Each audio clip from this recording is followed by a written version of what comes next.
about pheasant hunting. Are you gonna take us pheasant hunting? Sure, let's do it. You just Yeah. went pheasant hunting. Yes. Yeah, I just Where'd went you- to Put and Ohio. take? Yeah, put and okay. take. They so we did a tower hunt to start the hunt. What's a tower hunt? I know what it is, but for some people may not. So basically, they take the birds up about 70 feet high. They release them from there.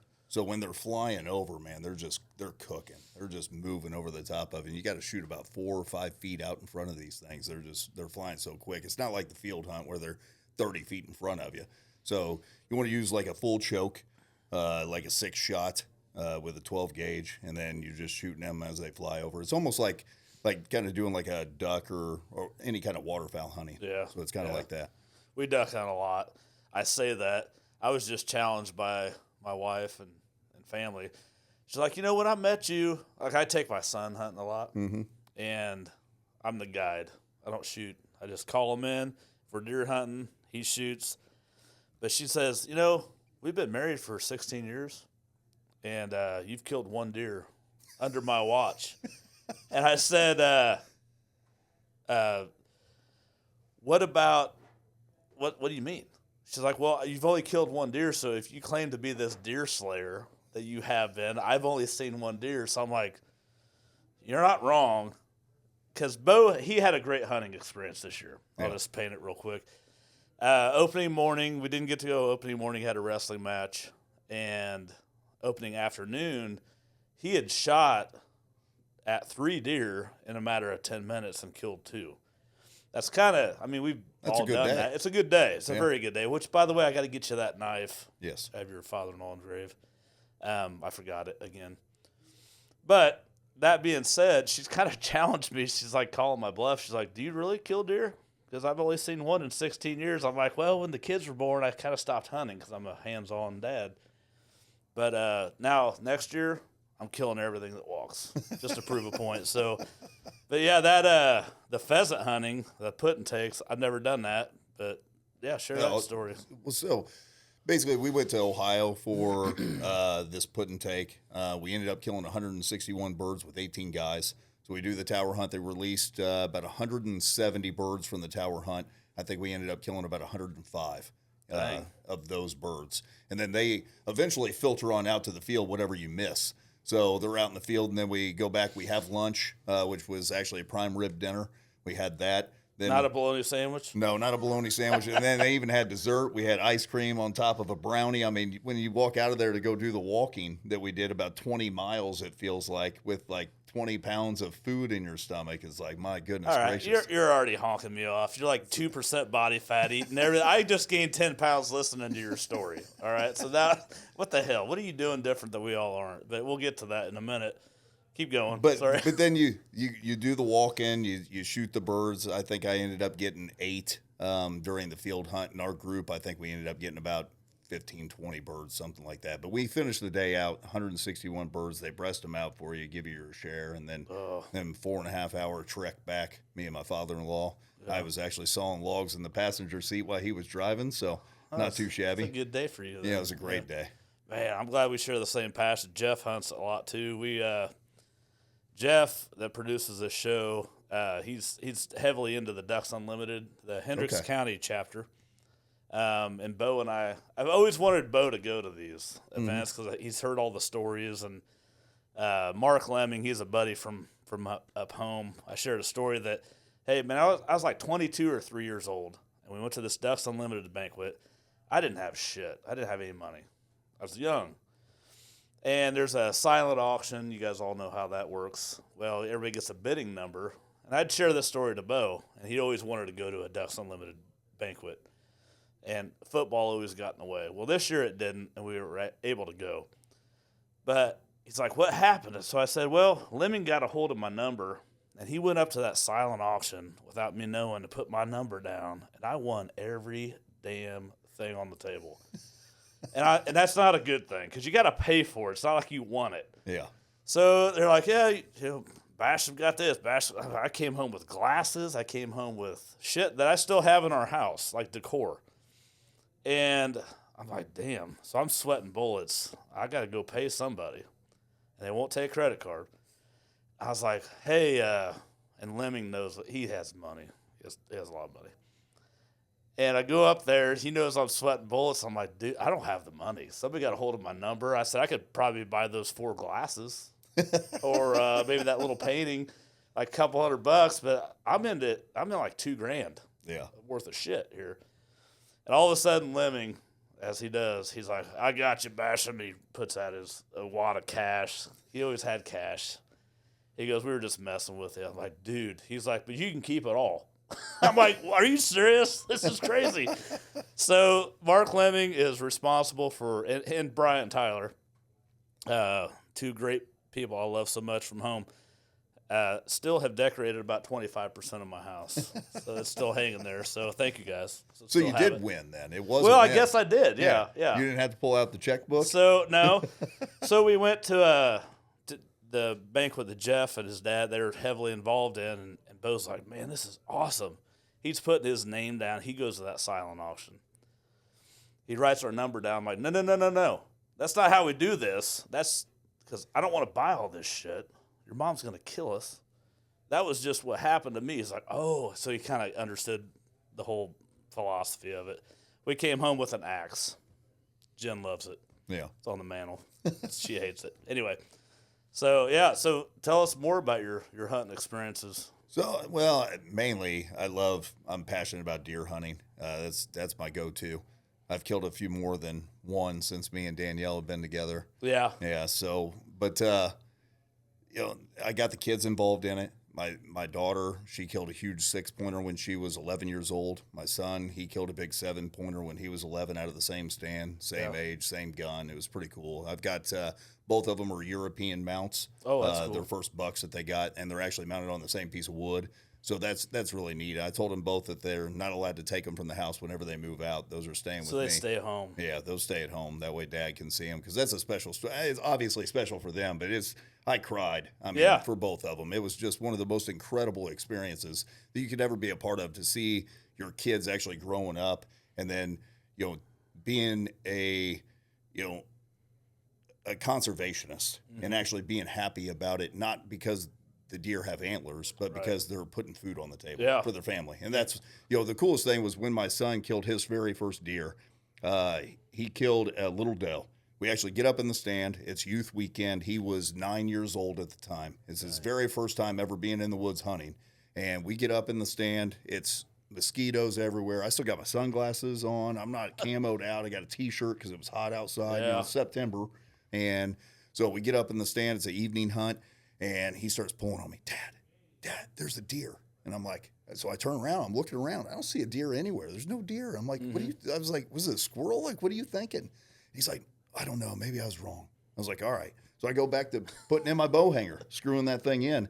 And the next day, he's tapping me again. Dad, there it is. It's a doe. It's right below us. And I look, and there it is, licking the tree stand. No kidding. Yeah. So I'm like, get the gun. So he gets it, and it takes the safety off, and boom, it runs like 30 yards and drops.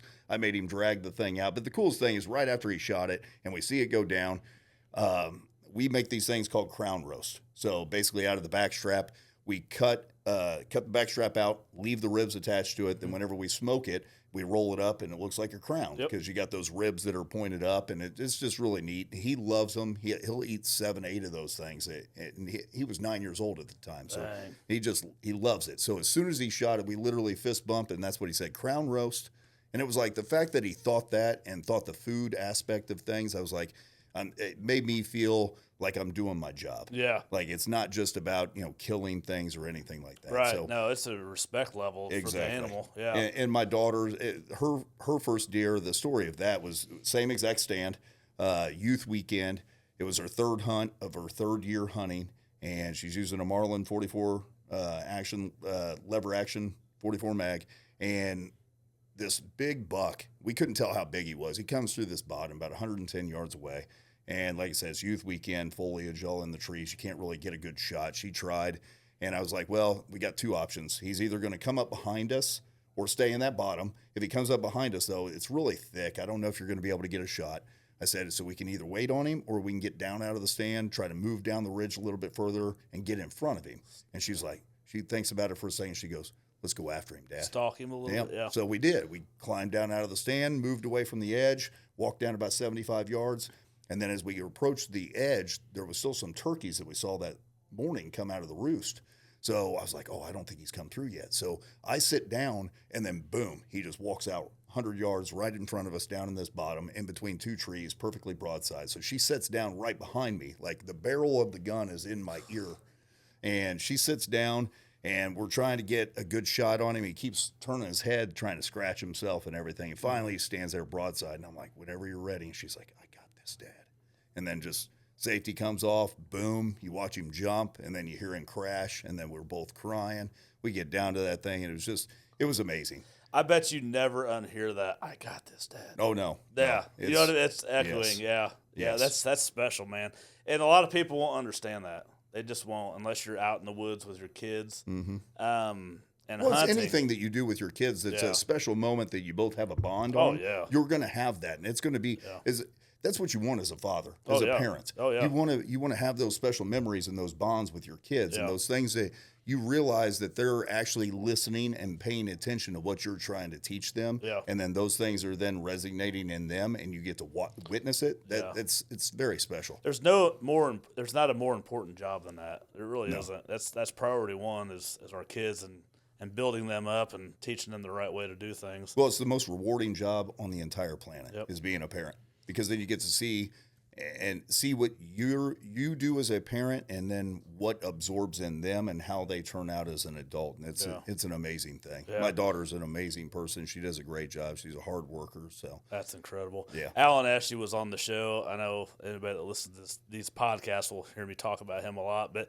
he shared a story about raising kids, and he's on my Mount Rushmore. He's one of them guys that, I have more than 4, but people that I look up to, he's one of them. But he always wanted to be, and I'm going to get this a little bit wrong, but the Indy 500 was important to him. And he got to sit next to A.J. Foyt, and he had a really cool story. But the story really wasn't about him. It's about his daughter. And his daughter shared a story about 10 years after that, or maybe longer, it's probably longer, that she got to fly in on a helicopter into the pagoda, and he's like, that I made it. Like, he has done it all. Because his daughter, his idea of success was having his kids be more successful than parents, right? That's what we want for our kids, is to be better than us. And I could see the tears in his eyes. He actually said, I might cry telling you this story. But I could see, I've heard this story before from him, but after all these years, he's still sentimental about that. It means that much. So as a hands-on dad, which all 3 of us are in this room, it's the most important to us. Yes. It's more important than our businesses. It's more important than it is our legacy. It's our legacy back to our kids. Mm-hmm. I often listen to a lot of podcasts, I like to soak in knowledge from people. And I forget the guy's name, but he's super wealthy, blah, blah, blah.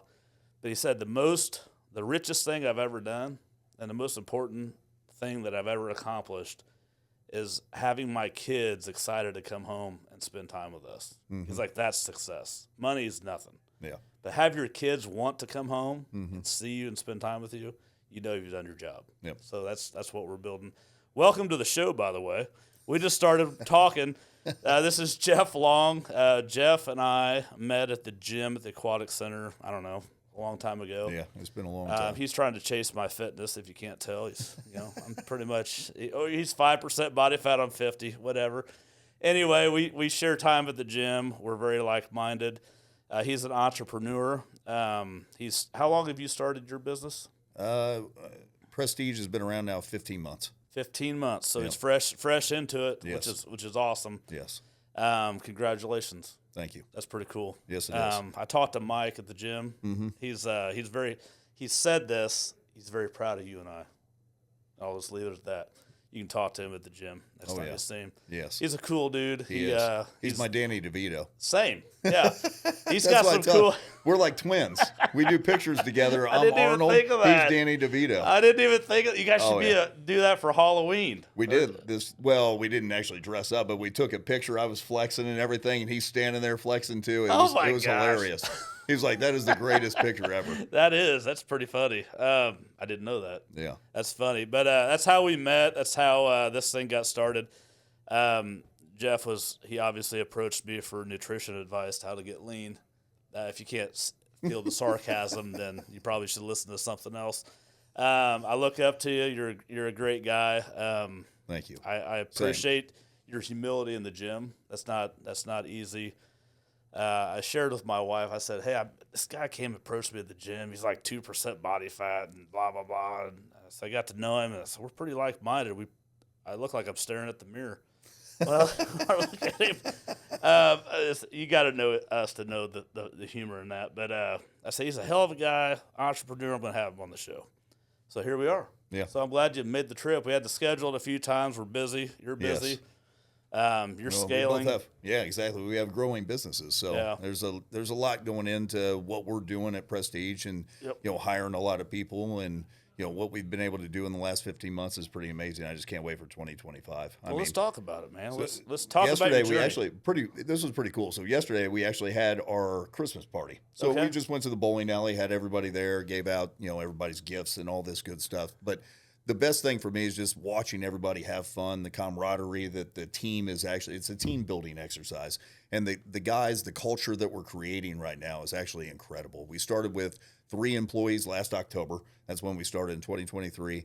And now we're up to 14 employees, which is crazy that we've already been able to scale that much. And what we're going to be able to do next year is just, it's unbelievable what we're actually projecting. So, just adding these important team members, Josh and Jordan, the 2 that came with me from the very beginning, those 2 guys are like the most solid individuals I could ever ask for. Mm-hmm. And then I just keep getting more of these amazing people that want to be a part of this company. They want to be a part of the culture, and they want to help grow and scale things and and take pride in their work every single day, which as a business owner, you can't ask for anything more than people that want to take pride in their job and want to excel and want to advance and want to have continuing education inside of your industry, which is very important. We're in fire life safety. We need people that want to learn, want to be better, and want to make the industry better. And that's what we have right now. It's pretty incredible. Yeah, that is incredible. Culture is hard to build. Yes. That's probably I soak in business. I soak in I don't even listen to music anymore. I just listen to people older than me. And I listen to everything they say, and you're not going to get, 1,000 things out of one conversation. You'll get a nugget out of each one, and then you kind of make it your own. But culture, if you ask, I had the opportunity to talk to Frank Reich. He was a football coach for the Colts back when Andrew Luck was around, and the Colts suck, but whatever. I like Frank Reich for a reason, because of his mindset. He may not be the best football coach in the world, but he is a leader of men. Yes. Of men. There's not a lot of men left in this world. All of us guys are. But true men, he knows how to lead men, right? I asked him a question. It was an open forum thing. It was probably 100 of us in there. I said, hey, coach. I said, how do you build culture, and how hard is that to build a good culture? And he looked me dead in the eye, and he goes, it's the best question I've had in a long time. And he literally looked me in the eye and answered that question. Like, it took him about 6 straight minutes. And his big thing was, to build culture is, a good football team is not the coach, it's not the GM, it's not the owner, it's everybody, it's the people. And if you can get everybody on the same page, everybody to have the same vision, and we're moving this thing in the same direction, that's culture. Culture is everybody getting bought in. Well, how do you do that? It's not something that you just say, hey, we're going to build a culture today. It's action, it's intention, and it's never quitting, right? You're going to lose football games. We're not going to win every football game, but we're going to build off of it. I've never lost a football game. When I had my son on here, we talk about football a lot. Football's life for us. We love football. We talk about it all the time. And I said, I've never lost a football game. I'm not undefeated, but you either win or you learn. Well, if you lose, that meant you quit. Yeah. So having that mentality in life, building business and leading people, is how you build your culture. I happen to have core values. It's just a little thing, but that's for the times where I don't know what to do. So we have our core values to help make our decisions. Yes. To scale and grow and build our culture. So it's exciting to hear your growth in a very, very short period of time. Yeah. That's hard to do. Well, it is. It's all about everybody that we have and that we continue to bring on, and they all are buying into the ultimate vision that we have. And that's, being one of the biggest fire protection contractors in the state of Indiana. And we do all of the services, which is helping us get more of a customer base in a quicker time frame. Because whenever we're stepping foot, or myself or Kelly, my sales guy, whenever we step foot on a property and we're starting to talk to the people, we ask them what their problems are, what issues they're having with their current contractors, and then we let them know what it is that we're about and what we can do to solidify their fire life safety services and make them, as far as make them comfortable in choosing us, since we are a newer company, and knowing that they're going to get expertise that they're asking for, and then making sure that the guys are going out and taking care of the customer. My job as a business owner is to make sure that my men are taken care of. All the guys and the people that work at Prestige, if I take care of them and they know that I'm willing to break my back for them, then they're willing to do the same thing for the customer. Yeah. And that is the philosophy that we're building. Yeah. And that's why we are excelling like we are. That's amazing. Yeah. Yes. And there's been a lot of learning curves and curveballs and red tape and speed bumps and everything else thrown at us, and we have a mindset, and our mindset is we'll figure it out. That is the mindset of Prestige. And that all started with my business partner. When we first started this company last year, there was a few things that we came to early on as far as roadblocks are considered, and I was getting a little frustrated with some things, and he kept just telling me we'll figure it out, and I thought that was just a bullshit answer. Generic, yeah. I'm like, dude, what the hell does that mean? I need action plans. I need to know exactly how are we going to figure it out? Like, what are the processes that we're going to take to be able to get these things, figured out? So, he kept saying that to me and kept saying it to me, and then it started to actually be a part of my thought process. I actually started to have that mindset of it doesn't matter what we come to. We'll figure out whatever the solution is. We're going to work through it, and we'll get it figured out, and then we'll move on. And that's exactly how this business has went, and we keep just moving forward. I mean, obviously we hit our valleys and we hit our roadblocks, but we made it through every single one of them. Yeah, I mean, problem solving is probably 101 on business ownership. There's nothing sexy about it. There's nothing hard about it. There's not. It's just having the balls to do it. That's one thing I've always told all our customers. They're not mine. They're our customers. I mean, we've been in business since 5 years. All right. I always tell them I'm never ever going to abandon you. So that's off the table. I'm never gonna mistreat the fun. I'm gonna take care of you. Like your satisfaction's number one. That's our priority. Everything else will come. But when we do remodeling, you're going to find shit that wasn't on the contract or that you didn't even think was going to happen. Well, we got to fix that. And it doesn't always mean I'm going to send you a bill for it. Yeah. It just means, hey, this sucks. I happen to know how to fix it. We didn't plan for this. But if it's like a huge dollar amount, we're going to have a conversation. If it's not, we're just going to roll with it, right? Yeah. So that whole figure it out mindset does sound generic at first, but the reality of it is that's what it is. Yeah. We're going to figure it out. Guess what? You hired a guy that will not quit on you, and we will figure it out. How reassuring is that as a customer? It's pretty reassuring. So a lot of customers or not customers, companies that I've followed or have seen in the past, they're this first, like pay me. Let me see the money first, and then I'll fix your problem. Yeah. Well, you won't be in business very long doing that. I No. can tell you right now. And you've already adopted the mindset of we're going to fix it. We're going to make it happen for you. If the customer can sense that and see that and feel it, they're customers for life. For life. So I'm glad that you guys and your partner feel that way. Yes. Because that's, in my opinion, the secret sauce. It really is. Yeah. And it's all part of that mindset and developing that. And once you get the right mindset, it's no different than anything else that you're going to do in life. The number one thing, which I think we talked about yesterday at the gym, is delayed gratification. Nobody is willing to put in the work and not see instant results. It's the same with the gym. The gym might take 1 year, 5 years, 10 years. It depends on where you're at in your journey and then you'll figure out how long the results are going to take to get there. You know, mindset's how we started talking. Mm-hmm. You came to me. I was like, had my things on, listened to I don't know what, and I see this fucking ripped dude coming at me. I'm like, I texted Jen. I said, this dude came at me, wanted to talk to me. I said, he came at me for fitness advice. She was like, oh, he did not. You know, I was joking about it. I said, no, he just came at me because I kind of keep to myself. I don't know if you noticed. I keep to myself at the gym. I get at it. Yep. And I'm chubby, but that's fine. But I'll outwork any motherfucker in the gym. That's my mindset, right? Mm-hmm. That's what I'm trying to teach Bo. And I'm so glad you're on because we're not all built the same. No. And I'm glad we're not, right? It'd be pretty bland if we were. It sure would. You shared a story. Last time we were actually at the gym and talked, which was probably last week, I didn't know that you struggle to put on weight. Yes. Right? And I have the opposite. I have to struggle.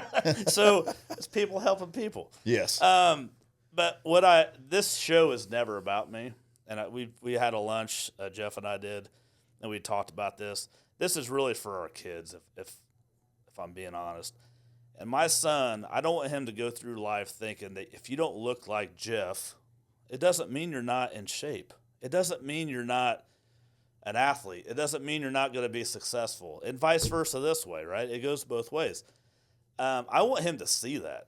I want him to hear two guys that are, and I consider us both very successful. Mm-hmm. I mean, we may not be millionaires today. We may not ever be millionaires. I don't think money is success. No. I think it's a tool. Success is peace of mind, a healthy family, peace of mind, all that stuff. So I want him to see two guys that are totally different, that are so driven in similar ways. We can be different. Mm-hmm. We can look different. I look at football. I go to football a lot. We can't all be the quarterback. But the best quarterback has the best line, right? The guys that are bigger, the guys that they know how to move mountains. Some guys can run 100 miles an hour. It takes all of us to win a football game.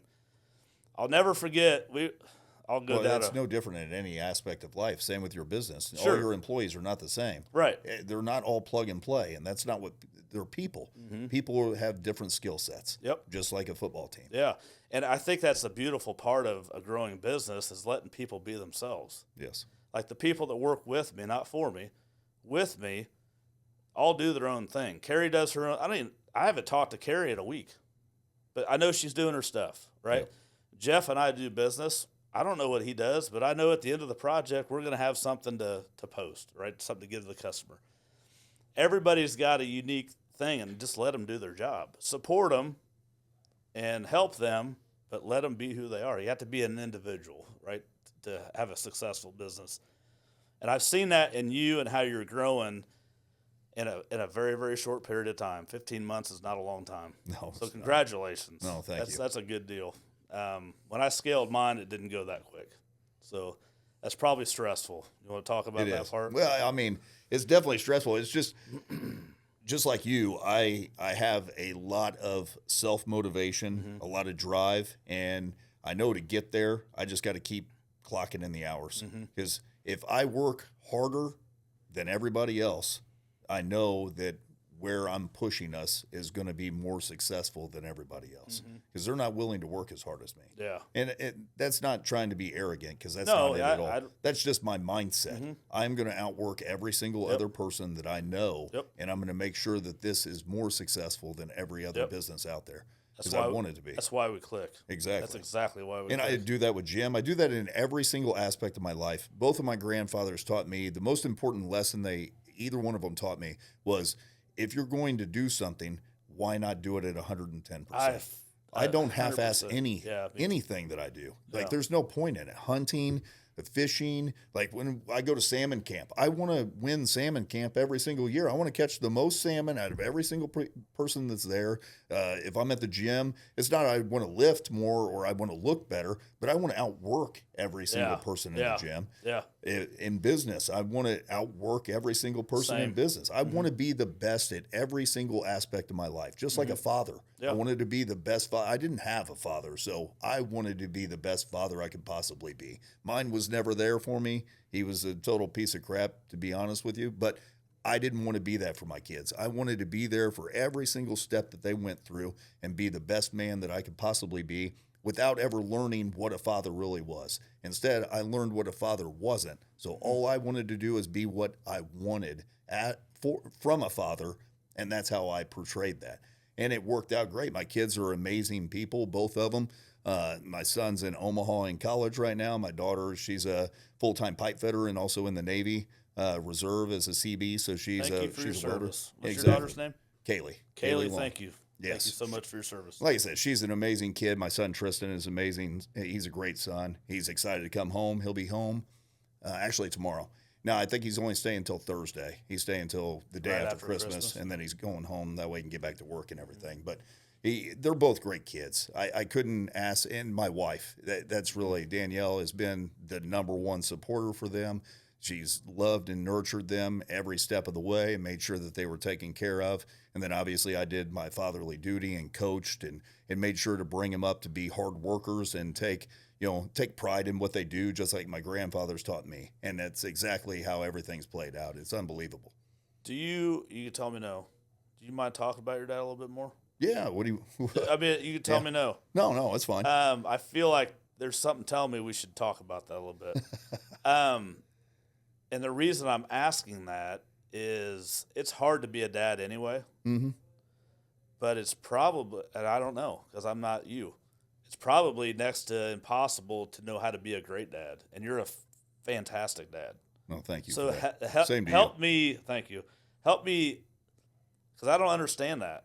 How do you go from not, when you said it yourself, a piece of shit, whatever, I don't know your dad, Yes. to being a fantastic dad? That is full circle. I want to hear. What's driven you to be that way? Well, when you don't have to get deep in the weeds, no. but So, in elementary school, and you're doing like science fair, and you're doing 4-H. I built models, and I did geology, and I did a bunch of nerdy things whenever I was in school. I was a scrawny little kid. We moved around a lot. I had a single mom, and my brother, his father wasn't around either. He's my half brother, so it was just me, my brother, and my mom. And she worked all the time, so it was me basically raising my brother. So I was into a lot of nerdy things. I was a skinny kid. I was in chess club. I didn't play a lot of sports because we didn't have money to. And my father was never around. My brother's father was never around. Neither one of them ever paid child support for us. So it literally was my mom struggling every single day. Mm-hmm. And it was not easy to watch. I grew up fast. I had to. And I basically was a father for my brother, which I'm more than thankful that he's turned out to be a great person like he has, and he works for me now, and he leads one of my divisions, and it's amazing. It's amazing to have Patrick on my team and see his growth now that he's 37 years old. But as far as, like growing up, I just didn't have that person. He was never there for me. After I turned, I think 9 years old is when he pretty much was out of my life. And I mean, you're still at a very young age at that point. So it's not an easy thing, let alone being poor, let alone moving around all the time. And then whenever I found out that Danielle was pregnant, it wasn't exactly planned. We both were still very young. I was 18, she was 16. She was still in high school. She had 2 years of high school left whenever Kaylee was born. And instantly, as soon as she was, getting ready to pop out, it's like, I got to stop being a kid. I was 18 years old and I need to be a man. And Kaylee was born 9 days before I turned 19. So I got into the trades. I became an electrician and did all the things that I needed to do to be a man and not a child anymore and step up. And because I didn't have a father, I'm like, I will be here every single day, every single moment. I don't want to have a traveling job where I'm out of town. And I turned down several jobs where I could have made a lot more money earlier on in my life, but I would have been gone. And I didn't want that because I had that as a kid, and I just wanted to be there every single day. Like they had a bad dream. I wanted them to wake me up and me be able to walk them through, what they needed to do and navigate them through their life, unlike what I had. Mm-hmm. So I didn't have anybody teaching me about credit. I didn't have anybody teaching me really much of anything. I mean, my mom did the best that she could, but she was always working. So it was hard for her. So like I said, it just, for me, it was, I want these two young people to be highly successful and contributing members of society in a positive way. and not in a negative way. And just being there as a good man, showing that, and being a very ethically sound person, having good morals. Those things obviously help me be a better father. Going to church, teaching the kids about God and Jesus and sacrifice and all these different things has just made them into the kids that they are. But most importantly, made me a better man throughout their entire life. My daughter's 23 now, and guiding her has made me a better man. And I don't think either one of my kids realize what they did for me. Yeah. Because that's the biggest thing. I'm starting to tear up. No, it's good. But this is raw. I love it. This is it's the greatest thing, because I don't know where I would have been if Danielle didn't get pregnant and we had Kaylee at such a young age. I could have got into so many different things. Now, at the time I was upset because I was really thinking I was going to go to college for track, and I was going to possibly run in the Olympics or whatever the case may have been for that. And I was upset with it in the beginning, but then I realized that there was something bigger. I had a bigger purpose, and that was Kaylee at the time. It's, I need to raise my daughter to be the best possible person I can. I say this on probably every podcast, but Ed Milet gave me this, and things happen for you, not to you. I am if nothing else, it's that. And it's so true, and you've adopted that at a young age, and you didn't even know it, I don't think. No, I didn't. Things happen for you, not to you. Yeah. You wanted all these things. If I follow Ed Milet, listen to his stuff, he's the best. He had a vision for his life, and it turned upside down. And it was woe is me for a minute, but he turned around and he adopted that things happen for you, not to you. And if you think about that, if you don't get that job, or if you don't, that business, whatever happens in your life, you have two choices. You have a choice to cry about it and live there, or say, you know what, this didn't happen for me, because guess what? There is a God, and we're not in control. So he had a different plan for you. And if you say, you know what, I don't understand it exactly, I'm going to follow it, I'm going to trust it, it's going to be fine, 100% of the time it's better. Things happen for you, not to you. Yes. I tell my kids this all the time. If you didn't, like Brooklyn, she's big into performing arts. If you don't get that role, it's because there's a reason for it. Doesn't mean you suck. It wasn't your time. But guess what? The next one, she just happened to land 2 leading roles. Yeah. Bro, that's what was supposed to happen. Mm-hmm. Now you're ready for that. So things happen for you, not to you. If people can really adopt that, it'll change your life. It'll change your life without you even knowing it. Well, the biggest problem anymore is people want to take the victim mentality. I hate victim mentality. I'm never a victim. No. Ever. You never. It's your story. Yeah. How can you be a victim of your own story? That's you control your life. That's loser mentality. Yes. Well, the biggest thing is understanding like a stoic mentality, that you can only control what in your decisions that you make. You can't control. I can't control what you're doing. I can't control where my business. I can guide my business, navigate my business, chart the course for my business, but I'm not in control. I really am not. And people that think they're in control they're dead wrong. They really are. They're dead wrong. And their egos shifted to the wrong direction. Exactly. I talk about ego often. People don't understand why. Everybody should have an ego. An ego is not a bad thing. Now, an ego, like if you're egotistical and you think like your shit doesn't stink, that's different. A healthy ego is good. It's a good thing to have. It doesn't mean you're always right. It doesn't mean you're always the best, but it gives you that self-belief, self-confidence, self-worth, all that stuff that I've talked about in the past. It ties to that ego piece. There's such a bad misconception on, well, that guy's got a big ego. That's a bad way of looking at it. People that believe in themselves but are also humble enough to know, hey, I could get my face stomped in today. Mm-hmm. It's a good thing. Yeah. So be confident, but realize that you're not always going to be the baddest man in the room. Exactly, and we've talked about that. Yes. I go back to Bo. He's 2 years ago he was a little chunky dude, a little short and chunky, and he got picked on a lot. Now he's 6 foot. He's 210 pounds, and he's starting to understand, hey, if I work hard and I eat the right things and all these things, I'm going to be in shape. And he likes how that feels, right? I talk about you often. I said, man, Jeff, I said, there's all kinds at the gym, right? I said, but when I walk in that gym, there ain't a motherfucker that will outwork me. I tell him this. I'm there. I don't care who you are. You will never fucking outwork me. But I said, he's like, well, what about Jeff? I'm like, he might, but him and I have a relationship. Yeah. Right? He knows me. I know him. I don't know what he can bench, and he doesn't know what I can bench. But I guess, you know what? You and I don't give a shit about that. No. But at a 14-year-old level, he's all hung up on what's he bench? We don't care about that stuff. We care about performance, mindset, self-belief, leadership, all these qualities. It's never been, you've never asked me what I bench, and I've never asked you what you bench, because guess what? You and I don't give a shit. No. What you and I care about is, do you have my back, and do I have your back? Am I going to be there for you in the darkest hours? That's friendship. That's being a man. Mm-hmm.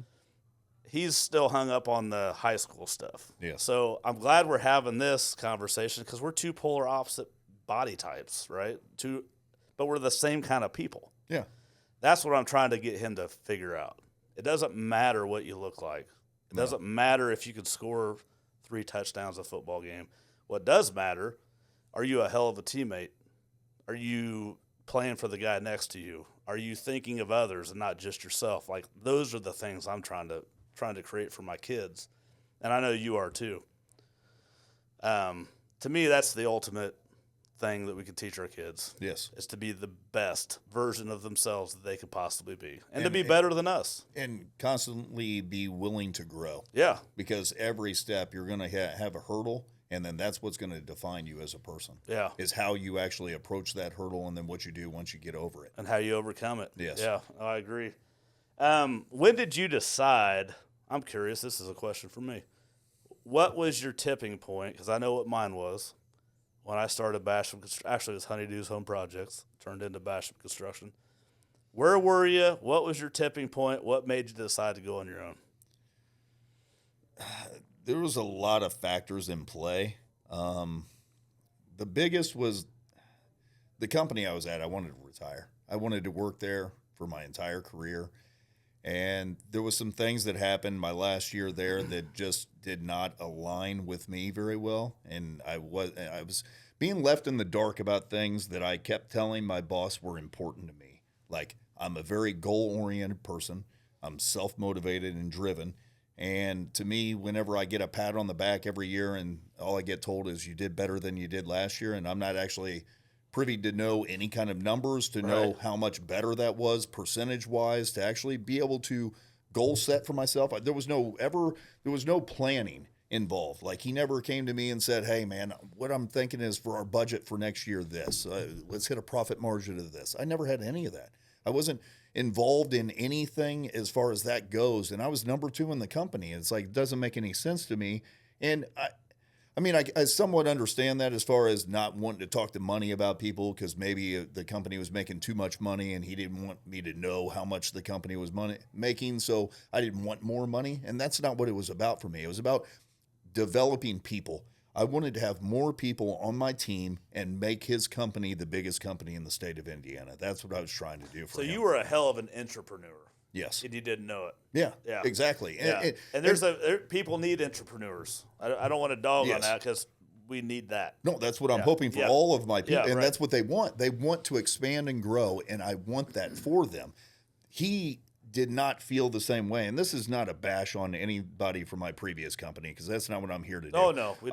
I'm literally just saying, like, as far as our directions did not align, he wasn't informing me of how we were actually doing, other than a pat on the back and here's a bonus check.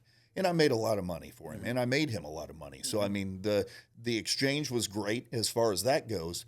That wasn't the complaint. The complaint was, I need to know certain information for myself to be able to judge things within myself and know how I'm doing in a job. And I wasn't being given that. Anybody that is self-motivated and is expanding a business without being told to do so, should be getting that kind of information. If I had people like Kelly, my sales guy, like he wants to know how he's doing, I let him know, hey, dude, these are the numbers that we're hitting. Like, I want you to have that information because you can use that in your own playbook. And I want to have business meetings with you to talk about projections. Yeah. Like I want that for people because that involves them and makes them feel like they're actually a part of the company. I felt like towards the end that I was being used more than anything because I was bringing in so much and working nonstop. Every vacation I took, I answered my phone call. I took 11 vacations one year, but the entire time I was on vacation, every single time, I'd answer every single call, every single email that came through, and I was taking care of his business for him, but not getting the information that I kept asking for. I wanted to be a partner is what I wanted to be. That was my end goal for him, and he didn't want to let me in as far as that goes, and he's got his sons coming up through the company, and for me, that's a scare.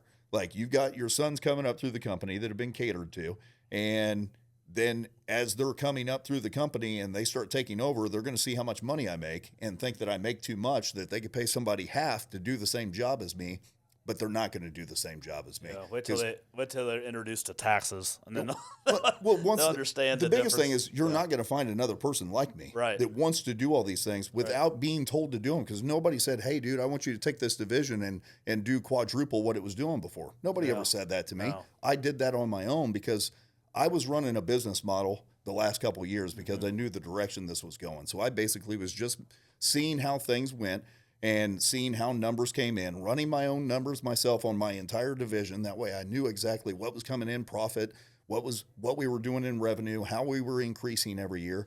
That way I had it in my head. And then, like I said, the last 2 years I was there, I was literally just thinking eventually I'm going to be starting my own company. And then I hit that breaking point. And I said something to one person, just, because I was upset, and I was having an honest conversation with him, and he literally looked me dead in the eye and goes, I'd give you the money to start the company. You want to be partners? Yeah, just like that. And it's like this. So you guys are partners, and you guys started that. Yes. So that's how Prestige started. And that all started we had our first actual business meeting. We talked about it in August, and then middle of September of last year, I flew to his house, had a big, planning meeting. We kind of ran through numbers, put a business plan together, and then went after financing and seeing where it went. And by Wednesday the following week, I found out that I had financing for everything. So I literally went in and resigned on Friday. I never talked to a single customer. I never did anything dirty. I literally just cut ties because I couldn't.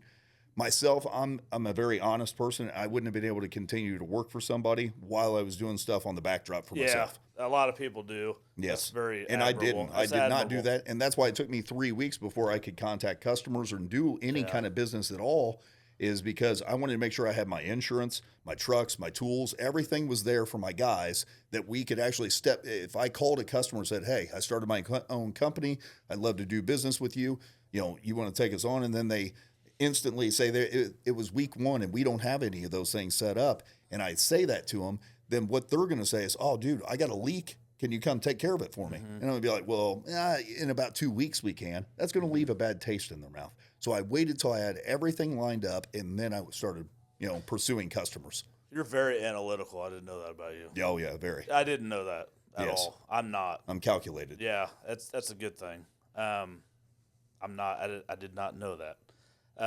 That's probably pretty important. Is your business partner that way?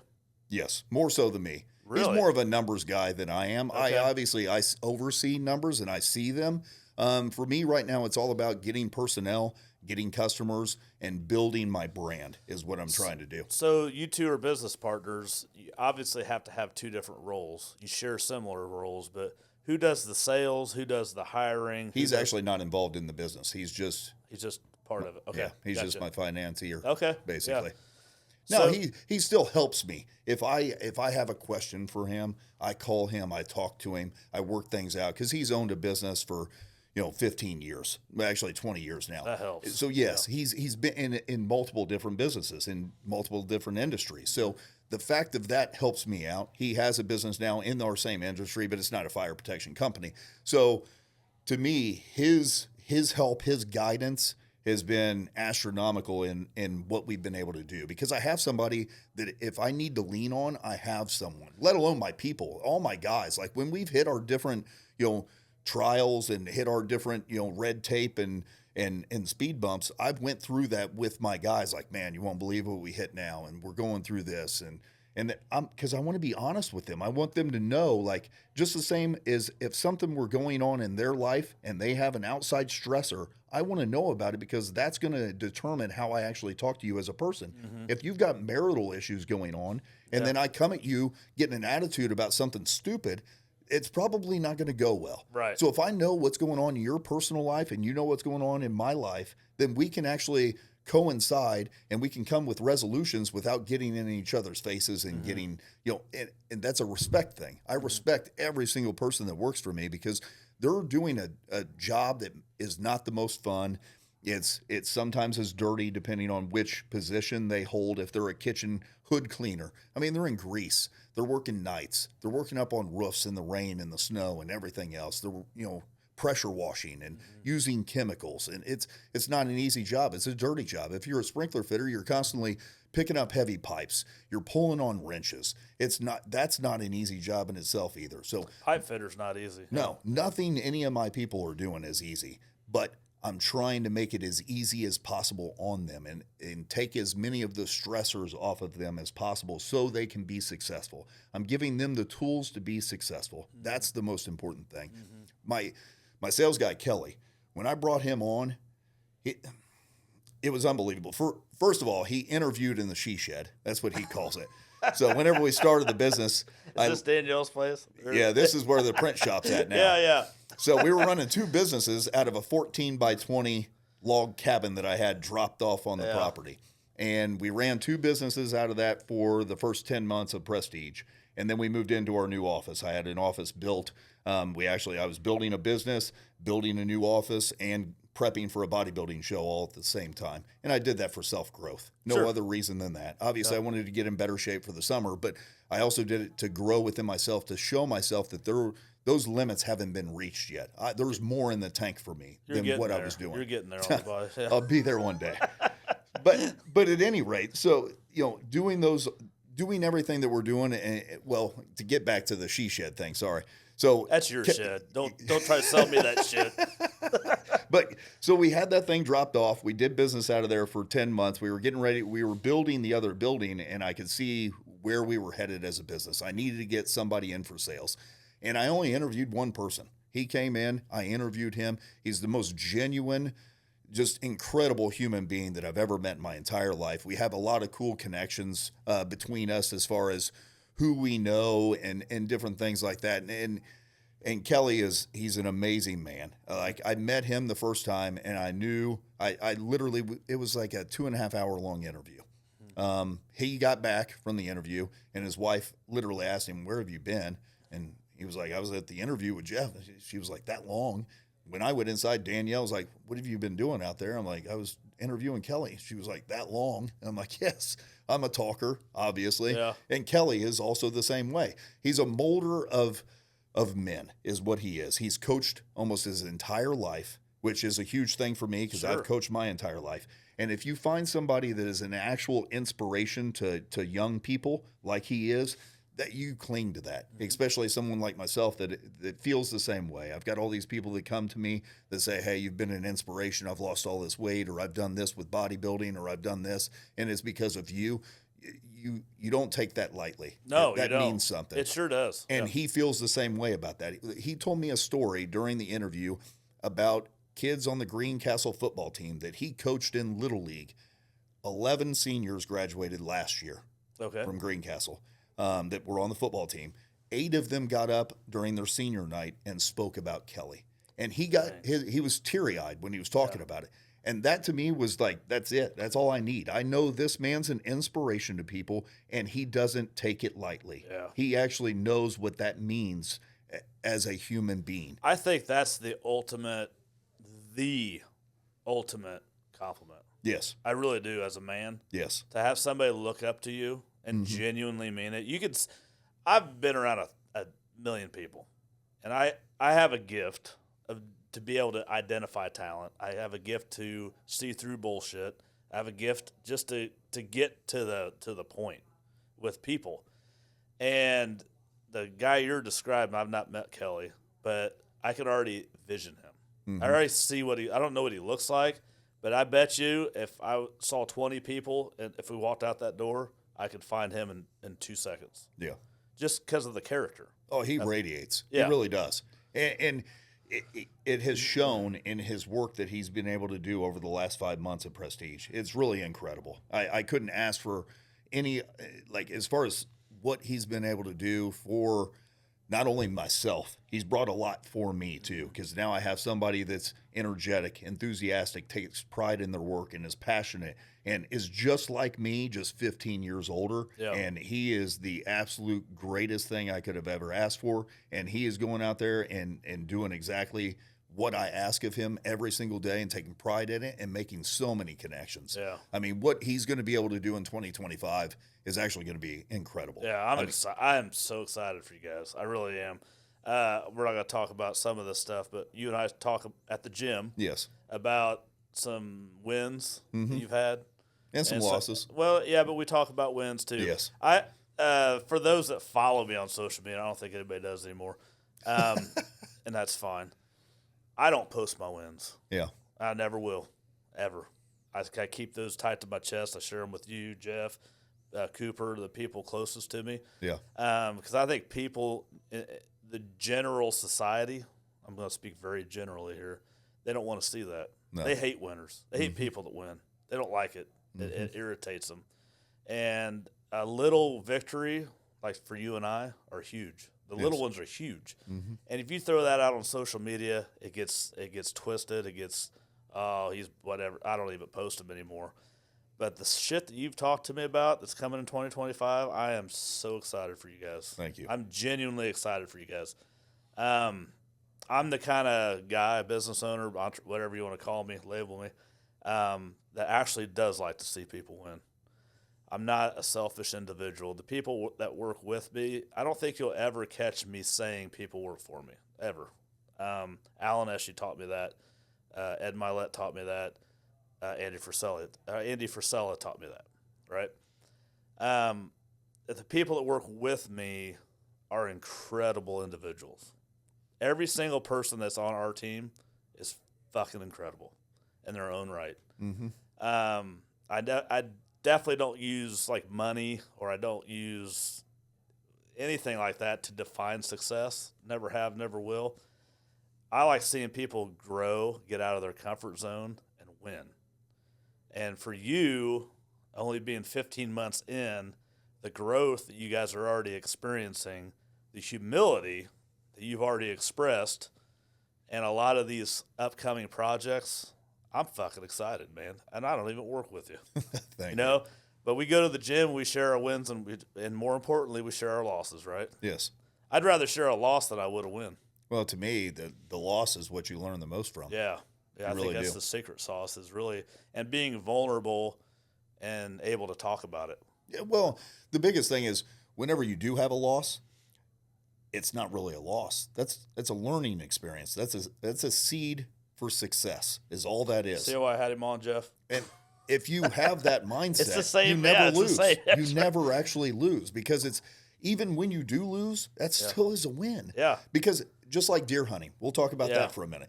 So, do you remember the deer that you've killed, or do you remember the bad shots that you've had, the misses that you had? Misses. Which one is that? Because I've killed a lot of deer, a lot of have deer I. with a bow, a lot of deer with a gun. A bow to me is obviously the ultimate way to hunt, Well, because it's you say personal. that, but I jump out of the tree in a loincloth and a knife and just, that's how I hunt. Is that not how you hunt? All right, Jared Allen. Did you ever watch him do that with a cold steel I did. spear? Yeah. Yeah, I'm kidding, of course. But that's the truth. So you remember the misses. Yeah. I don't remember all the. I can look on the wall and remember the deer that I've killed. Yeah. But I don't actually remember those vividly in my memory. I remember the things that I messed up, and then how do I correct those? And that's how I do everything in every aspect of my life is that way. Yeah. It's not just deer hunting. It's not just bodybuilding. It's not just business itself. It's every aspect of my life. Parenting, being a dad. I can't wait till I can be a grandpa and get to teach my kids. Because I mean, to me, that's one of my grandkids rather, get to teach them, because that's who I learned the most from, were my grandparents. I mean, I learned so much from both of my grandfathers and then both of my grandmothers too. My grandma Long, I have a special place in my heart for that woman. She's been very special to me, and I get to see her actually in a week from today. I'm flying to Florida, so I'm going to go stop down there, see her for breakfast, and then I'm meeting my business partner at his house to have like a retreat, go over some things and do some things as far as that goes. Close out the end of the year, basically. So, get to go down there and see her around Christmas is going to be very nice. I don't get to see her during Christmas very often, so get to go down there and see her for a little bit, take her to breakfast. But she is like the most special woman that in my entire life. Obviously, my mom is my mom, and I love her to death. But my grandmother, she just was an amazing person for me. And there's so many people that hold a special place in my heart and that have taught me so much, and it means the world to me. And I just want to be that same teacher for so many people. Yeah, because that means something. That is a legacy. That's how you build a legacy. And I've had several people like, do you want to write a book, a biography? No, I don't want to do that. That's not my goal. That's not my end game. But if I can talk to people and inspire people, that's a huge win. Yeah. There's nothing like that. There's like, I got a guy at Interstate Batteries. I met him. I met Corey probably 6-7 years ago. He manages the Interstate Batteries on Washington Street. Okay. I went in there to buy batteries for diesel fire pumps, and then we got to talking, and he started, obviously he saw that I worked out, and he was trying to get a fitness plan together. So we started talking, and I told him pointers, and then I started going in there more, and then every time, then we became friends on Instagram, and now the dude's doing powerlifting meets. He didn't lift any weights at all whenever I met him. None. He just had a plan. Yeah. But then it all came, the plan started happening, and he literally tells me every time he sees me, like, dude, if it wasn't for you, I wouldn't be leading this path. Thank you so much. You're an inspiration. Phil from Salmon Camp. When I met that guy, he was 550 pounds at 6'8", walking around on a cane the very first time I ever met him.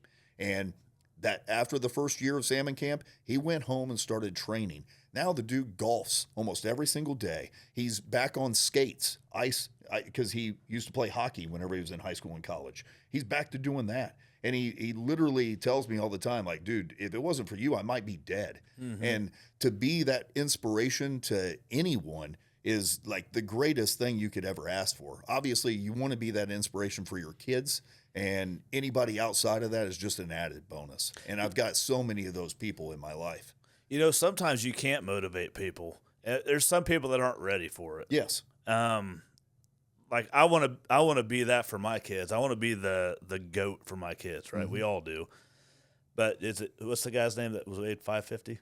Oh, What's Phil. his name? Phil. So Phil was ready for it Yes. at Salmon Camp, right? Yep. Phil didn't know he was ready for it, but he met Jeff Long, and all of a sudden the rest is history. I don't know what he weighs now. It's really probably not important. It's that mindset change. Yes. But I think he's lost over 220 pounds. That's incredible. Yeah. That is incredible. Yeah. But some people just aren't ready for it, and that's okay. The reason I do this podcast is my family is so sick and tired of my motivational shit. I'll be real with you. They are so sick of it. They love me. They know what I'm trying to do. Jen actually asked me, are you able to just shut that off? I said, I'm afraid to. I'm afraid to shut it off. Yeah. And the reason is I have been a complacent piece of shit before, and I don't ever want to be that again. So it's a little terrifying to not mash the gas all the time. I understand what she's saying. It makes sense to me, but it's one of those things where I'm not sure I can, or that I will. Yeah. Why? Why do you want to shut it down? That's how I feel about it too. That's the question I ask whenever I'm asked that. Like, do you ever calm down? It's like, no. Why? Yeah. Why do I want to? I'll calm down when I die. Right. That's how I feel about it. Rogan says it best. He could live 5 lives at one time. Like, that's how driven he is. And I listen to probably 6 different podcasts, so it's not all Joe Rogan. And I kind of, when he said that, I'm a little jealous because I don't truly understand it. I don't have enough things that drive me to live 5 lives. He's doing a million things. He's like, I don't have any room to like even watch football. It's like I'm into this, and this, and it consumes all my time, right? Yep.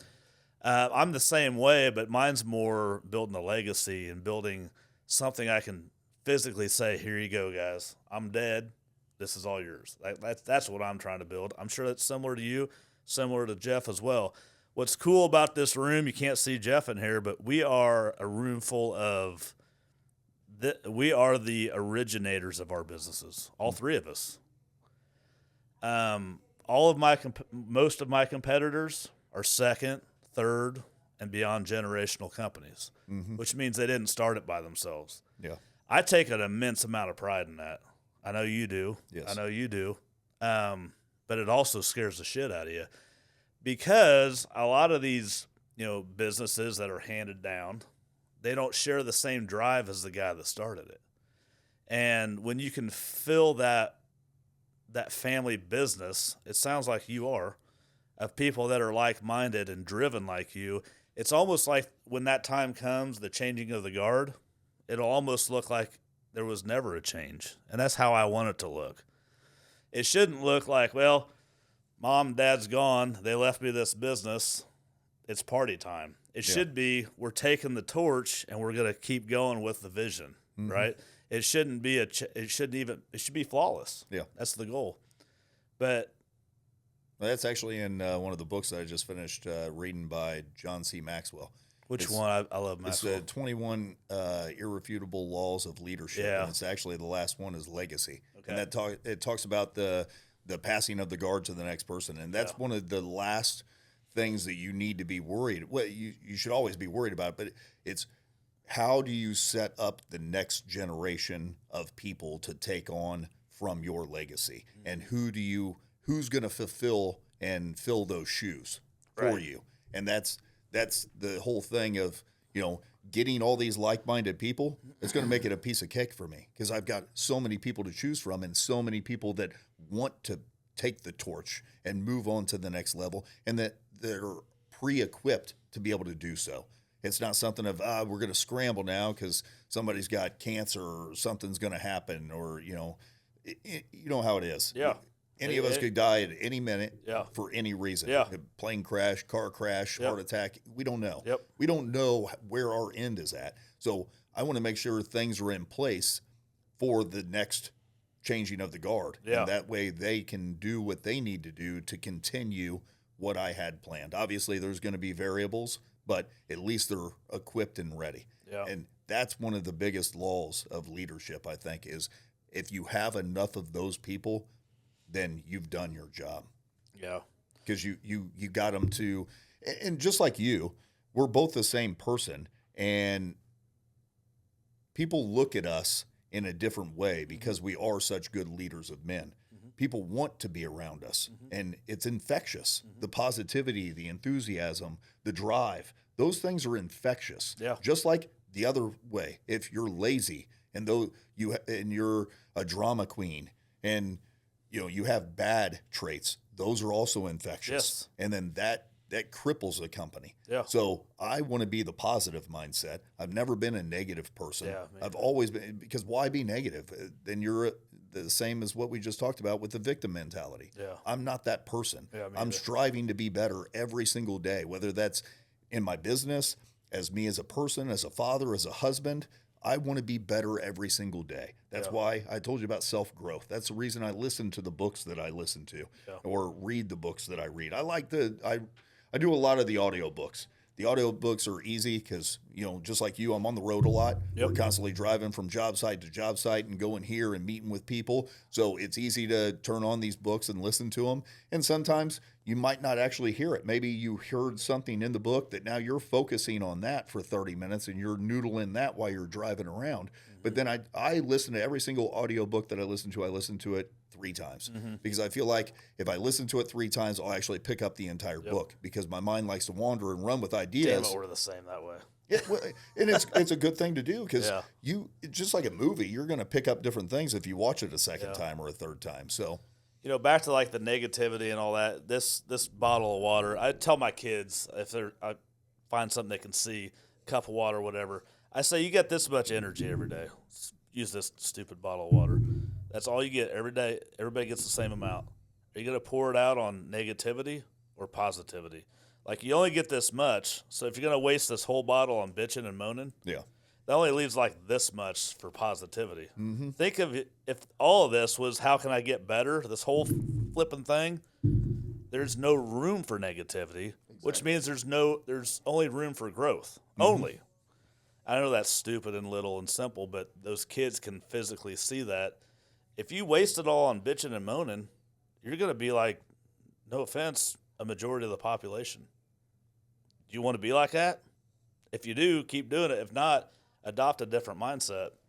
Well, this is a breakdown that makes sense to people. I don't know what it is. I think it's like 86,400 seconds in a day or 86,600, somewhere around in there. Yeah. So imagine if those seconds were dollars, and then every day, whatever you didn't use, you lost, and then you started over with the same amount of money the next day. Most people would spend every single penny in the way that they want to every single day. Yeah. But you know how much time people waste every single day? Making excuses. Just anything, or just watching pointless TV instead of actually putting yourself to work and building yourself or building your craft or utilizing that time in some kind of positive energy that is out there in the ether that is going to bring stuff back for you.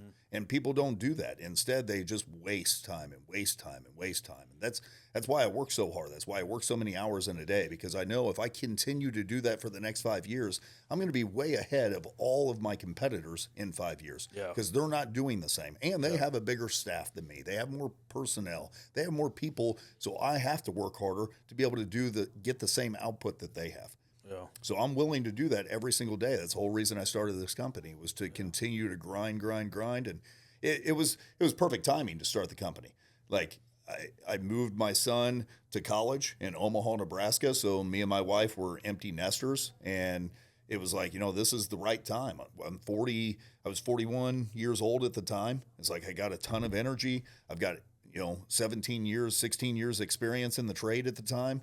I know a lot of people in the trade, and I've made a great reputation for myself. There's no better time than now to do this and test it and see what happens. You would have regretted it had you not done that. And that's one thing that, like, I encourage people to listen to The Real AF, Andy Frisella.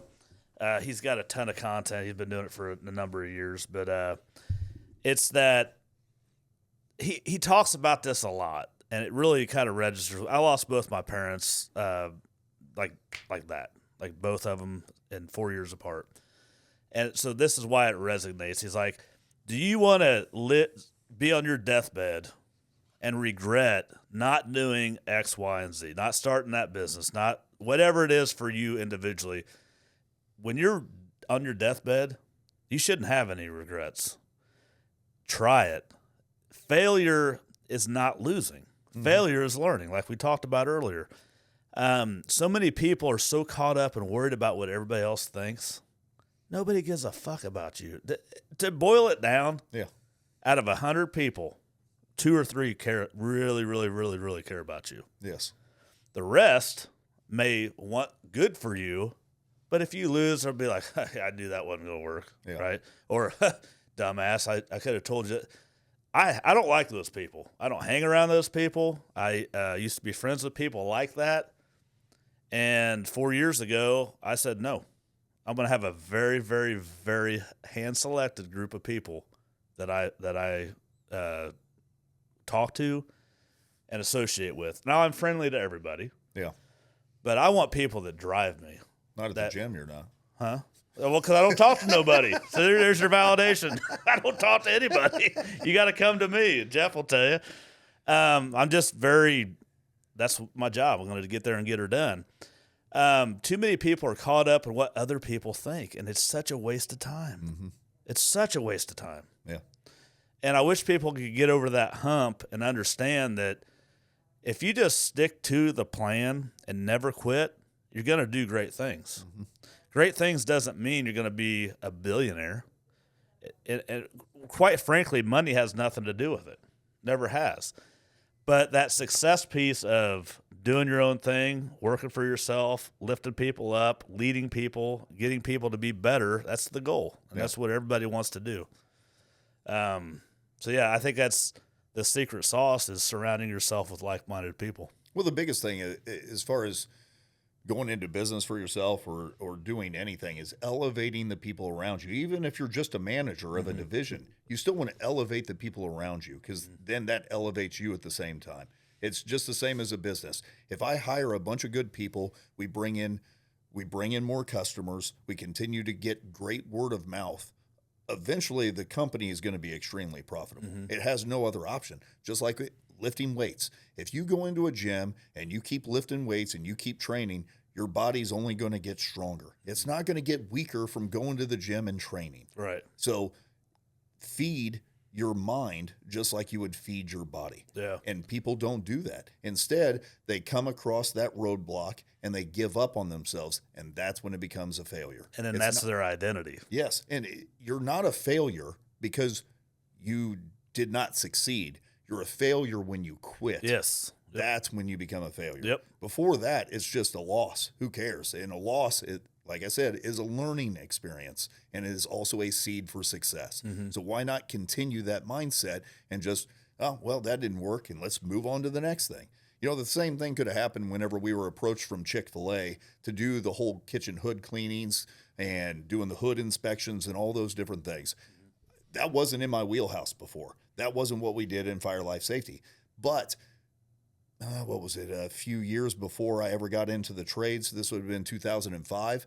I took a job at Environmental Safety Incorporated, and I was diving tanks, water blasting, doing industrial cleaning, pressure washing, doing all those different things for 18 months or however long I had that job. And I took that as, it wasn't a great job. It was a crappy job. It was a shitty job. I was working around a bunch of ex-cons. It was shitty hours. Sometimes we work 16, 18-hour days, never get a lunch. It was terrible. But I didn't realize that taking pride in that whenever I did that would come back tenfold 20 years later whenever I started my own business. And now when they came to me with the whole pressure washing thing, it's like, I've done this before. This is a piece of cake. And my brother worked with me there. It's like, I know he can do it too. So then we started having conversations. I'm like, hey, I need you to do this. Are you willing to come over here and you take this division for me and basically, start learning all the aspects and I'll be right there beside you the whole entire way. And he was like, I'd love to. And that's what we did. The first 7 kitchen hood cleaning jobs that we did, I was the one up on the roof, pressure washing everything, and I continue to do it if we're ever shorthanded and we don't have, or somebody calls in or whatever happens, I'll go out there and clean. And that means everything to all the guys around me, that I'm willing to get in the trenches with them. I think that's beautiful. I think that's what it takes. That's what separates you from everybody else. Well, how could you ever ask anybody to do something you're not willing to do yourself? Yeah. And you've heard this before. Jeff's heard it 1,000 times. I share that with customers as well. I won't take on a job I can't physically do myself. That brings a lot of peace of mind, I think, to a lot of people. But take it from there to the people working with you. That is the definition of leadership. If you're going to get it out of the truck, get dirty, get on the roof, power wash at the wee hours of the night, whatever it is, if the owner's doing that, I sure as hell expect everybody else to do that, right? Now, if you work for somebody that won't do that, that culture will fail. Yes. There is no question. That culture 100% will fail. The only way to make it bulletproof is to do what you just said. You have to get in the trenches. I love that mindset of, I'm going to be in the trenches with you. I use that language often with people. I mentor some people. I don't talk about it a lot. Some older, some younger. But I always tell them, I look them dead in the eye, and I say, I am in the trenches with you, man, or woman, whoever it is. I'm fucking right there with you. And I get quiet. And they're like, damn, you mean that? I'm like, I do mean that. I'm in the fucking trenches with you. Like, we're in the ground, in the trenches, taking bullets together. And that is leadership. That's all it is. And don't quit. Yeah. Everybody wants to think that success is all these things. It's not. That's what success is. And when people buy into that, and then one of these days, fast forward 15 years, you're in it 15 months now, Fast forward your business 15 years from now, you're going to be able to sit there and be like, holy cow, all these guys are, look at this. Look at what we've built together. Mm-hmm. And it's because of that. That mindset, it seems small, but it's huge. So keep that shit up. Because that's what's going to take you so far. I already know it. I can already see it. You can't expect people to respect you if you're not willing to do the things yourself. Yeah. You got to be willing to go in there and show. And for me, one of the biggest things is, this is a whole new business aspect for us, a whole new, basically, it's the same industry, but it's really not. This is a different industry. So for us, it was like, to get in this, I need to do it myself so I can see how long it takes. So I can actually put a business plan together so I know where our cost analysis is going to come in.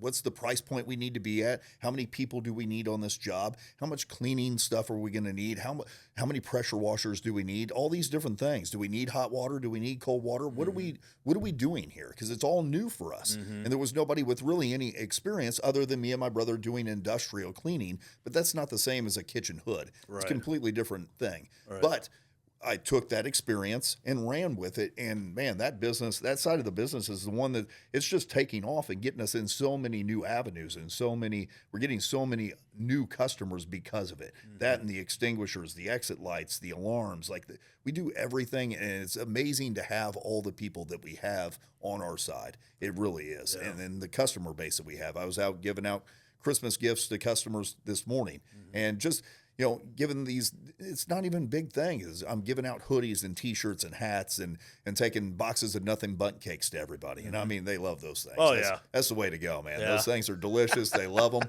So you give them those, you give them, some stuff and have a conversation with them. How was this year?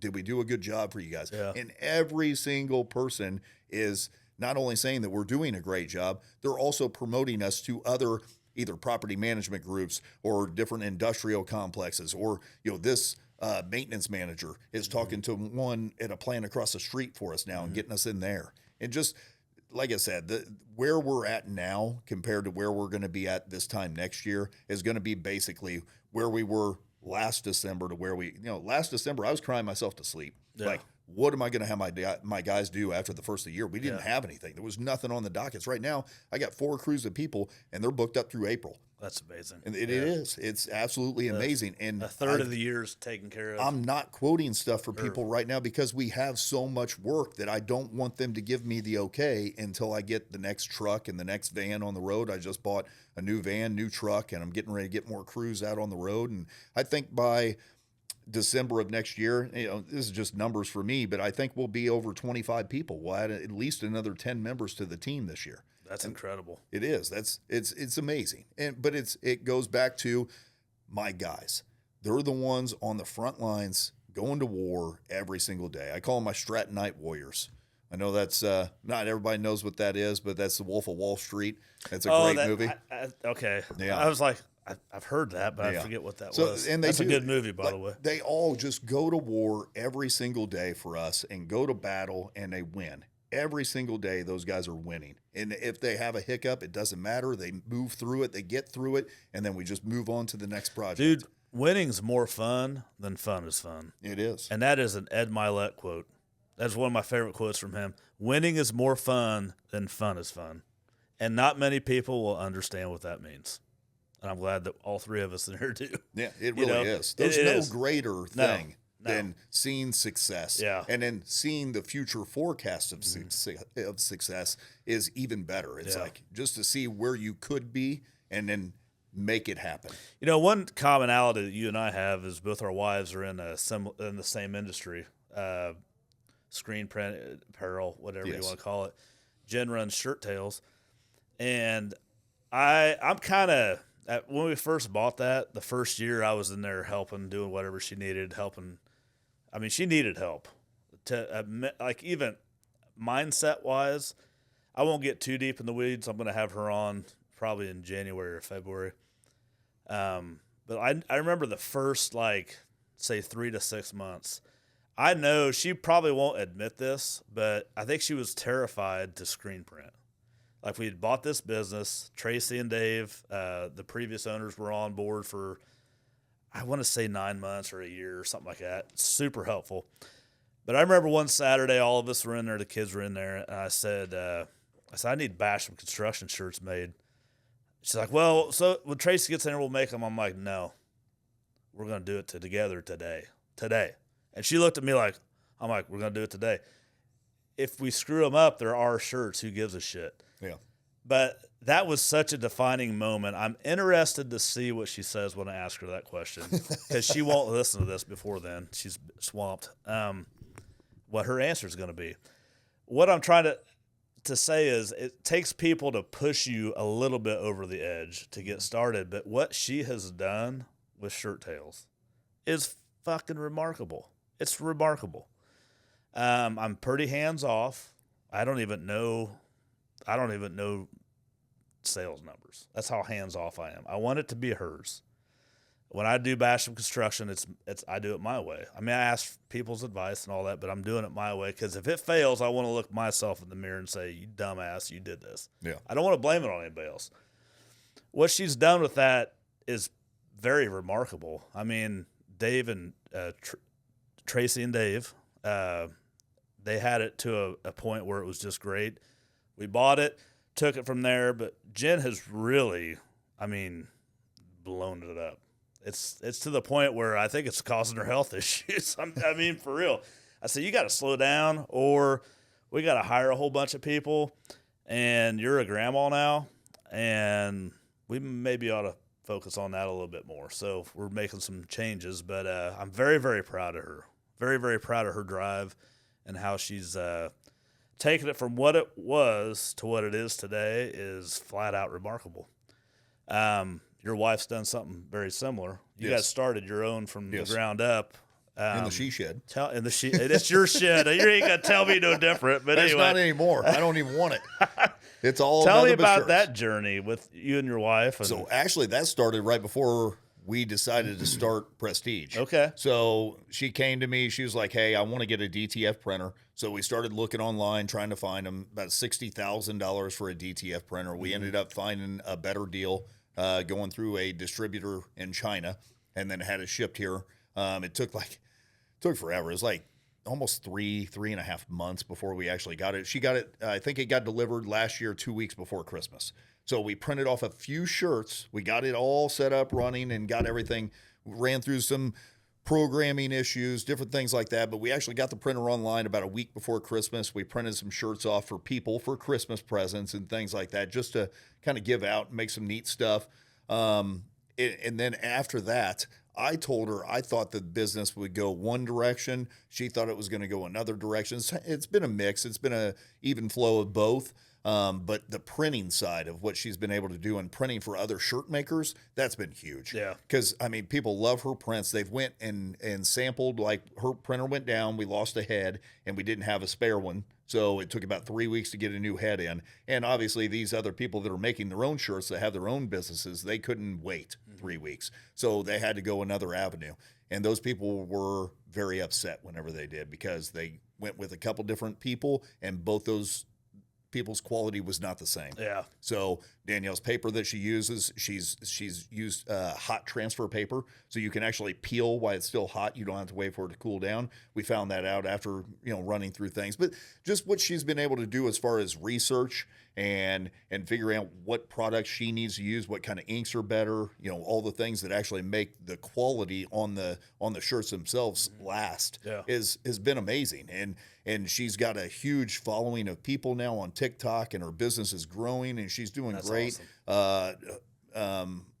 Hope is working for her. She's got another our receptionist for Prestige, Krista. Sometimes she goes over there and starts pressing shirts and printing and doing things for her. And it's just, she does some festivals here and there, and she's just got a good following of people. She's not trying to blow it up. I want her to, but she doesn't. So I let her it's her business. I let her do it how she wants to. I do the same. But I know where it could go. Sure. Yeah, me too. And I want to see her get there eventually, but she obviously she wants to figure some things out on her own and do those different things. But I think there's beauty in letting them do that. Yes.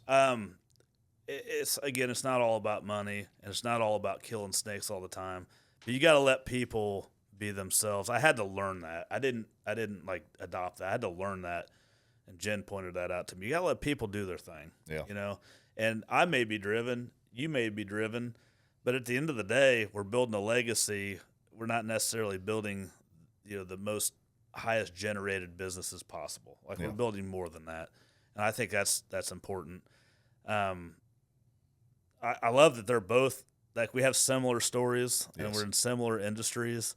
I think the wives could probably have their own podcast on that industry. It's a high demand industry. It's a time, like, you have to have this done in X amount of weeks.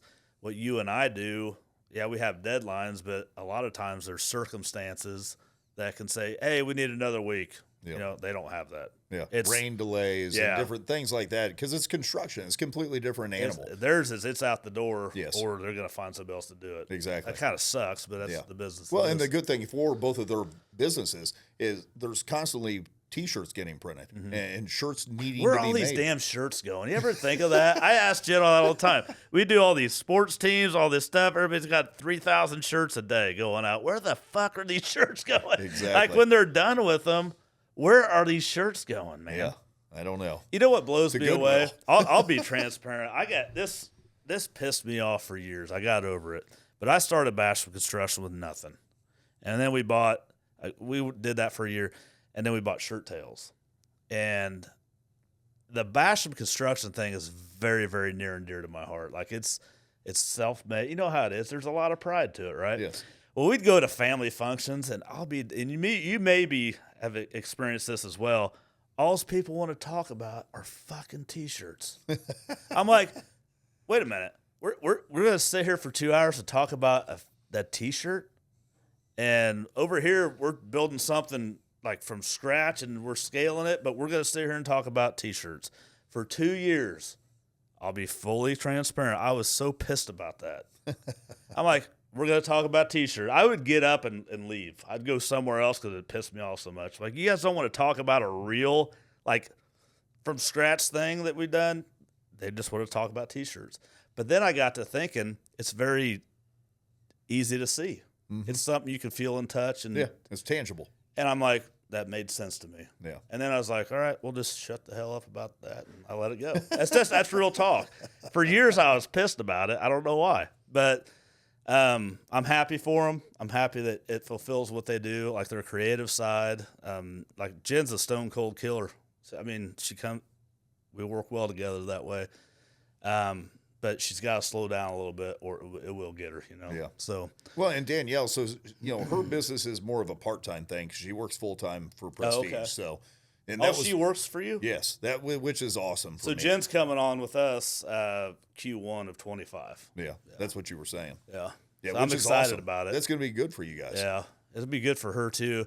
I didn't know if I told you this. I'm a grandpa. Did I ever tell you that? I got a little Smidler, little grandbaby. He's going to turn 1 on January 6th. Okay. I thought it was 4th. It's 6th. Little Levi. He's my buddy. He's awesome. We're going to spend some time with him next week then, aren't you? Well, tomorrow, yeah. Oh, tomorrow? Yeah, he'll be here tomorrow. Yeah. Perfect. Yeah, I'm the step grandpa, but I take step out of everything. Yeah. And I fill that role. I'm the best grandpa he'll ever have, except for Vern. Vern's number 1. But that's an exciting change. But I dreaded that when we knew Ashton was going to have a baby. I'm like, I'm 46. I ain't no grandpa. I don't want to be no grandpa. And then he started talking to me a little bit, and I was like, well, yeah, I kind of like it. Yeah. I'll take that role.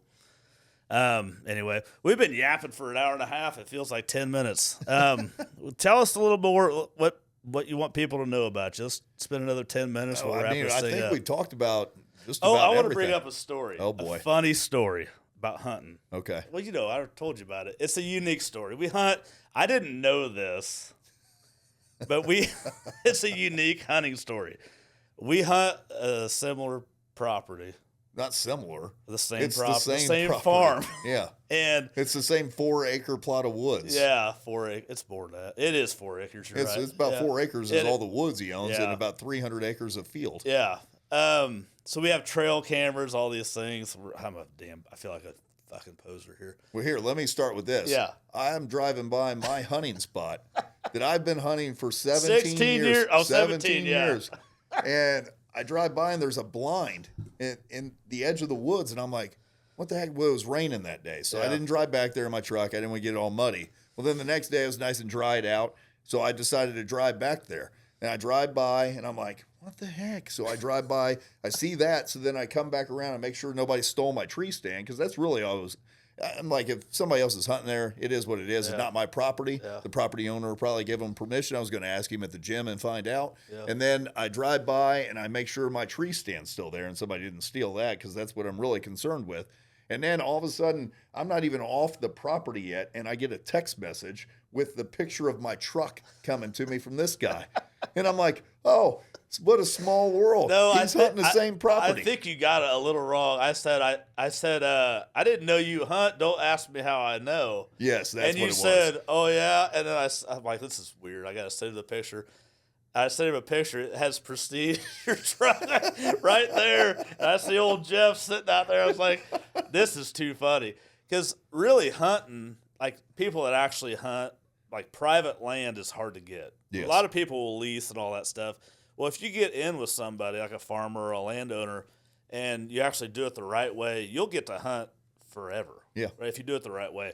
I've had guys that get and you shitty. hope that nobody steps on your property. Yeah, right. And I always like treat that land as if it was my own, make it Yes. better or whatever.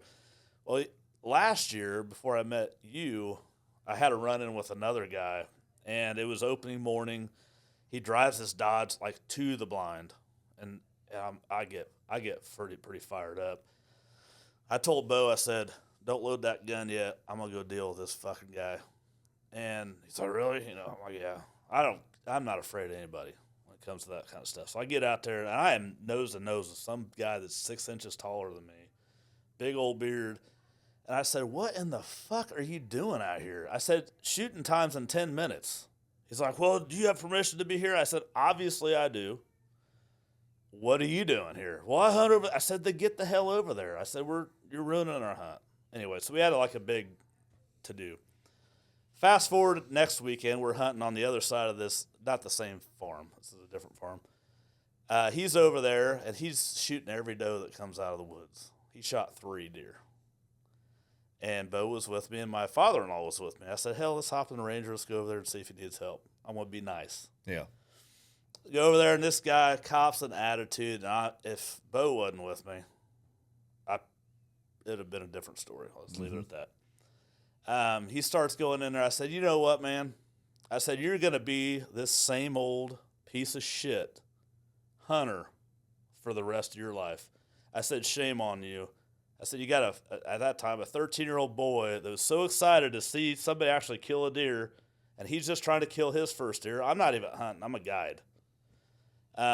He's like, well, had I known he was there, I probably wouldn't have shot all these deer. I did it just to piss you off. I said, well, I hope you're happy. I said, but you're a piece of shit, and you always will be. And I hope you're listening to this, to be honest with you. Anyway, he got kicked off the farm, So fast forward to this year, you know, you always have those flashbacks. Well, this is only our second year hunting this guy's property. And I see your truck, and I'm like, I told Bo, I said, this is hilarious. He's like, is that the same guy? I'm like, no, Jeff would never be this way. I'm the kind of hunter. The reason I'm bringing this up is to show an example. When I sent you that, I was actually happy. I was excited that you're hunting over there. I'm like, we know Jeff. Yeah. Jeff's cool as hell. And full transparency, we never set foot on that farm all year. Neither did I. We hunted somewhere else. Because I figured you guys were hunting there, so I didn't mess with it. It was respect, right? Yeah, exactly. And I was excited that I knew who was hunting. Mm-hmm. Same. The moral of the story is, we're not selfish. We don't want to kill every deer. No. If you killed a 12-pointer, I'd be like, dude, just let me hold it. Well, you let me fake a picture of it. You had trail cam set up on that farm, and I didn't, and you even shared the pictures with me. But I guess, wouldn't it be nice? All you hunters out there that are so fucking selfish, wouldn't it be nice to hunt together? Yeah. Isn't that quite a refreshing story? That's what we're trying to change. Mm-hmm.